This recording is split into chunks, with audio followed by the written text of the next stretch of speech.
Somalia has formally joined the East African Community through the Treaty of Accession ceremony held at State House, Entebbe. The solidifying of Somalia's entrance into the East African Community now adds to 8 the number of bloc's member states. The event was overseen by President Yoweri Kaguta Museveni as one of the founding fathers of the bloc, alongside 2 other heads of state, Salva Kiir of South Sudan and Hassan Sheikh Mahmoud, the President of the Federal Republic of Somalia, and the East African Secretary General Peter Mathuki. The current chairperson of the East African Community, the President of the Republic of South Sudan, Salva Kiir, formally welcomed Somalia to the East African Community Regional Bloc and highlighted on some of the benefits that come along with Somalia's admission. Somalia, along with the rest of the member of East Africa Community, will enjoy the 5 freedoms: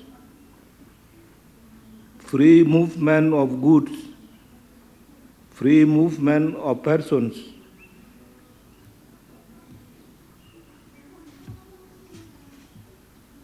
free movement of labor, free movement of services, and free movement of capital, and 2 rights.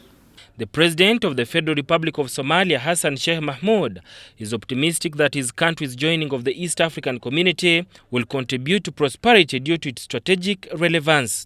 Somalia's membership is not just timely but natural, enhancing the bloc's trade and investment potentiality. Somalia's geostrategic significance will elevate the community's global reference and strategic importance.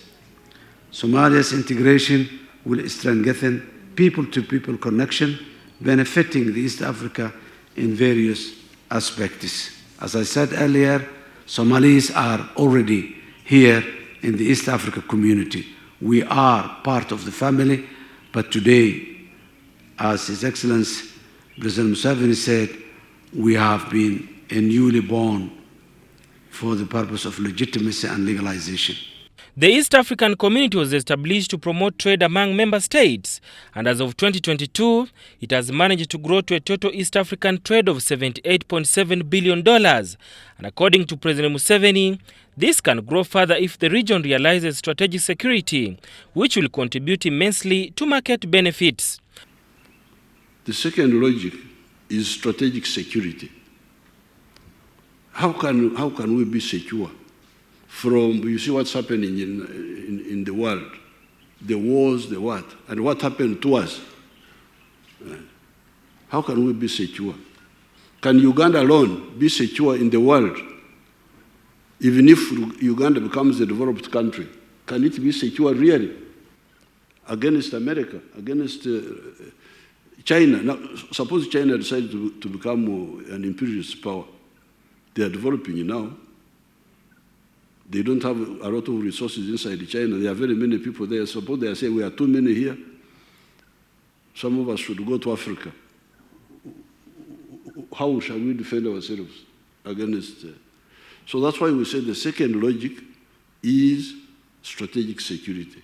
Somalia's admission into the bloc was approved by regional leaders during the 23rd Ordinary Summit of the Heads of State held in Arusha, Tanzania, after successful negotiation that lasted close to a year. As Somalia signs into accession to the East African Community, the country now has 6 months to ratify the East African Treaty for its citizens to fully enjoy the privileges being enjoyed by the East African members in the East African region. Sada Mubale, UBC News, here at State House, Entebbe.